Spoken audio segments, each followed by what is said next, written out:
இந்த size piece பார்த்தீங்கன்னா நம்ம வந்து மிஷினில் கட் பண்ணுறதுக்கு டைம் ஜாஸ்தி ஆகும். இப்போ வந்து நம்ம கிளாஸ் கட்டர்னு சொல்லிட்டு இருக்குது யூடியூப்ல. அந்த கிளாஸ் கட்டர் வாங்கினீங்கன்னா ஈஸியாக கட் பண்ணிடலாம்.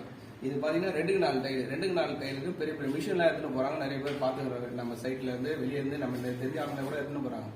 ஆனா இந்த வேலைக்கு இது வேலைக்கு ஆகாது. இதை விட ஈஸியா கட் பண்ணணும். இந்த கிளாஸ் கட்டர் வாங்கினா உங்களுக்கு ஈஸியா கட் பண்ணலாம். யூடியூப்ல இருக்குது கிளாஸ் கட்டர்னு போட்டா வரும். மார்க் பண்ணிட்டேன்.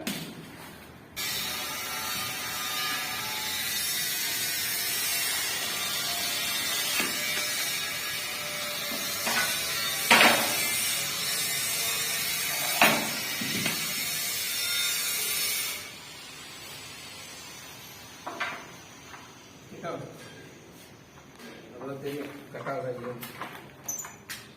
போட்டு லாக் பண்ண அவ்வளோதான். ஈஸியாக உடஞ்சிச்சா அந்த பீஸ் எடுத்து அப்படியே செட் பண்ணி அப்படியே போட்டு வந்துட்டான். அதே நம்ம ட்ரை கட்டில் கட் பண்ணி தான் கிட்டத்தட்ட 1/2 மணி நேரம் ஆகும். ஸ்ட்ரைட்டாக கட் ஆகாது, ஒழுங்காக வராது. அது வளைஞ்சு நெஞ்சு பீஸ் தெரிக்கும். இது நச்சுன்னு இருக்கும். கட்டிங் போது கொண்டு வச்சுக்கலாம். இந்த பீஸில் கிளாஸ் கட்டர் இருக்கு பேர் யூடியூப்ல இருக்கு.